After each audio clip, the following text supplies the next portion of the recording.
నమస్కారం. IC news దివిసేమ వార్తలకు స్వాగతం. నేటి వార్తల్లోని ముఖ్యాంశాలు. జనసేన గ్రామ కన్వీనర్ గారు ఎమ్మెల్యే గారి సమక్షంలో కన్వీనర్ వారికి ప్రత్యేకంగా స్వాగతం. అలాగే వార్డ్ మెంబర్ వనమాల విజయబాబు వారిని కూడా సాధారణంగా ఆహ్వానిస్తున్నామండి.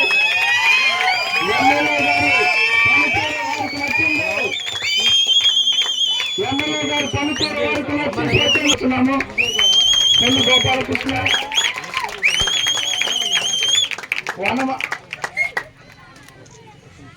వనమాల విజయబాబు వనమాల నారాయణ జనార్దన్, అలాగే గత 40 సంవత్సరాలుగా టీడీపీలో పనిచేసిన వ్యక్తి నలుకుర్తి జనార్దన్, వారికి పెన్షన్ రాలా 40 సంవత్సరాలు టీడీపీలో ఉన్నారు. నలుకుర్తి జనార్దన్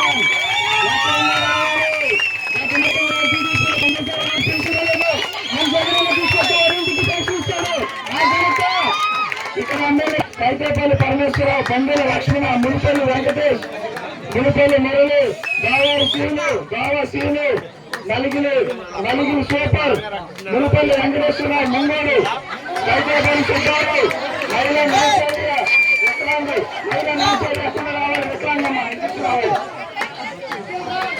అలాగే మునిపల్లి కళావతి గారు ఎక్కడ మునిపల్లి కళావతి గారు అభినమ్మ గాయకు అమ్మా మీరు కోటమ్మ అమ్మ కరుమూరు కోటమ్మ గారు ఎక్కడున్నారు? జగన్మోహన్ రెడ్డి గారు ఆశయాలు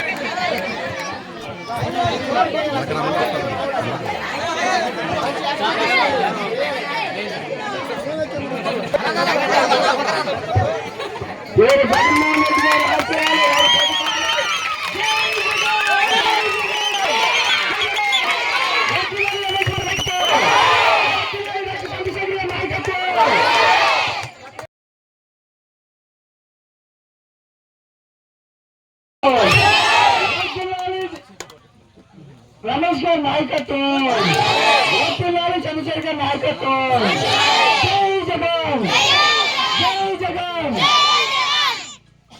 థ్యాంక్ యూ సార్.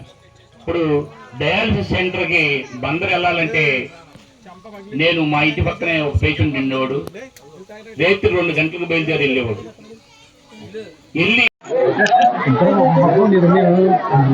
అందరికీ నమస్కారం. ఈరోజు ఈ ఎడ్లంకలో వైఎస్ఆర్సీపీలో జాయినింగ్ చూశాను. మీరు ఏదైనా మాకు ఉండే అలవాటు అంటే జగన్ గారి దగ్గర నుంచి వచ్చిన అలవాటే. చెప్పింది చేయటం, చేసింది చెప్పడం. ఒక్కళ్ళ యుద్ధంగా చేసి ఊరు ఖాళీ అయిందనే అలవాటు లేదు. ఇవాళ మీరు చూస్తున్నారు, ఎక్కడన్నా ఇద్దరు చేరుతున్నాం. వైసీపీ ఖాళీ, భారీ షాక్. మాకు కాదు షాక్ తెలియదు, 13 తర్వాత మీకు తెలియదు షాక్. ఆ షాక్ మీరు సిద్ధంగా ఉండండి. ఇవాళ జగన్మోహన్ రెడ్డి గారి మీద ప్రేమ అభిమానాలతో వాళ్ళందరి కాళ్ళు వచ్చి పార్టీలో జాయిన్ అవుతున్నారు. ఇవాళ వాళ్ళు చేసే పని ఎటువంటిది చిన్న ఉదాహరణ చెప్తా. మా ఊర్లో కోడి పందాలు వేస్తారు. కోడి పందాలు వేసే వాళ్ళు ఉండేవారు లోకల్. చిన్నప్పుడు ఒక ఆయన కోడి పుంజు కొనడానికి వెళ్తే వాళ్ళు 15 రూపాయలు చెప్పారు. అది 8 రూపాయల కంటే ఎక్కువ చేయదని తెలుసు, కానీ ఎన్నిసార్లు అడిగినా 15 రూపాయలు చెప్తున్నాడు. ఒక అతన్ని పంపించి 2 రూపాయలు భయాన్ని ఇచ్చారు. 17 రూపాయలకు అమ్ముతావా అని అడిగి 2 రూపాయలు భయాన్ని ఇచ్చారు. ఇదేంట్రా 2 రూపాయలు ఎక్కువ పెట్టుకున్నారు ఏంటనుకున్నది. 2 రోజులు ఆగి అడిగితే ఆగా అంటున్నారు. 10 రోజులు ఆగి అడిగితే ఎవరే తిక్కరాగారు యాసకాలం అది ఎవడో కొండ సత్తదని చెప్పారు. అది నిజంగానే 15 రోజులు చచ్చింది. ఇవాళ ఎవరన్నా బేరం మాట్లాడిన అటు వెళ్ళేవాడు కూడా ఆ తిక్కరాకు వచ్చిన కోడిలాగా సావడం తప్ప అక్కడేమి మిగిలిన డబ్బులు రావు, 15 రూపాయలు రావు. ఇవన్నీ ఈ పరిస్థితులు వాళ్ళు ఉన్నారు. జగన్మోహన్ రెడ్డి గారి మీద మాత్రం ప్రేమతో, అభిమానంతో, నమ్మకంతో, చెప్పిందే చేస్తాడనే ధీమాతో ఆయన పార్టీలో చేరుతున్నారు. ఖచ్చితంగా ఇక్కడ డాక్టర్ చంద్రశేఖర్ గారు నేను గెలుస్తున్నాం. ఈ రాష్ట్రంలో మళ్ళా ముఖ్యమంత్రిగా జూన్ 4 తర్వాత జగన్మోహన్ రెడ్డి గారు ప్రమాణ స్వీకారం చేస్తున్నారు. చిన్న విషయం ఏంటంటే, నాకు కొంతమంది స్నేహితులు ఉన్నారు. వాళ్ళందరికీ కూడా పవన్ కళ్యాణ్ గారు అంటే చాలా ఇష్టం అనమాట. అయితే ఈ మధ్య సంక్రాంతి పండగకి వీళ్ళందరూ హైదరాబాద్లో, బెంగళూరులో రకరకాల చోట్ల ఉద్యోగం చేసుకుంటూ ఉంటారు. సరే అందరూ ఇంటికి వస్తా అనుకున్నారంటే ఈసారి మనం స్టాలిన్ సినిమాలో చిరంజీవి గారి లాగా ఇంటికి వెళ్ళి ఒక ముగ్గురిని పవన్ కళ్యాణ్ గారి ఓటేయమని అడిగి ఆ ముగ్గురిని ఇంకో ముగ్గురికి వేయమని చెప్దాం అనుకుని ఇంటికి వచ్చారంట.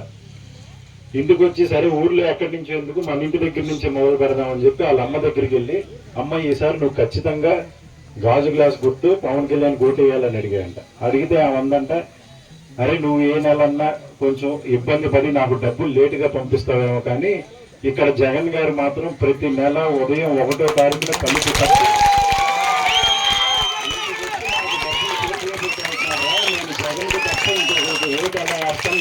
చెప్తుందంటాను. ఇట్లా ప్రతి వర్గానికి ప్రతి పేదవాడికి మంచి చేసే పని చేసేది మన జగన్ అన్న. ఈయన ఏం చేస్తాడు, ఇవన్నిటిని చూసి వీళ్ళందరూ ప్రభావితం అయిపోతారని చెప్పి పిటిషన్లు పెట్టి అవి పెట్టి ఇంటి వద్దకు వెళ్ళకూడదని చెప్పి ఆపిస్తారు. నిన్న గడప గడపకి తిరుగుతుంటే పెద్దవాళ్ళందరూ ఇదే గొడవ. బాబు పొద్దున్న నుంచి ఆఫీసుకి వెళ్ళామయ్యా, 2ంటికి వెళ్ళాం, 3ంటికి వెళ్ళాం, పొద్దున్నే 11ంటికి వెళ్ళాం, మళ్ళీ రేపు ఇస్తామని తిప్పి పంపించారు. ఈ కష్టాలు ఏంటి బాబు ఇదంతా అన్నారు.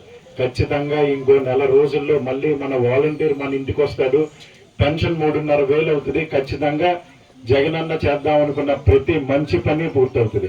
కానీ ప్రతిపక్షం మాత్రం ఏం చెప్తుందంటే ఖజానా ఖాళీ అయిపోయింది, అందుకే ఇప్పుడు డబ్బులు ఇవ్వలేకపోతున్నాడని చెప్తున్నారు. ఓ పక్కన పిటిషన్లు వేసేది వీళ్ళు, మరో పక్కన ఇవ్వలేకపోతున్నాడని చెప్పేది వీళ్ళే. గెలిచిన రోజు నుంచి ఈ రోజు వరకు ప్రతి పథకాన్ని మన ఇంటికి తీసుకొచ్చి ఇచ్చాడే, ఈ నెల ఇవ్వలేకపోతున్నాడని చెప్తే మనం నమ్మగలుగుతామా? ఇటువంటి అబద్ధపు మాటలు, ప్రజలకి మంచి చేసే ప్రతి పనిలోనూ అడ్డుపడేది చంద్రబాబు నాయుడు గారు. ఎన్ని అడ్డంకులు వచ్చినా, ఎన్ని కష్టాలు వచ్చినా ఇచ్చిన మాట పైన నిలబడేది మన జగన్మోహన్ రెడ్డి గారు.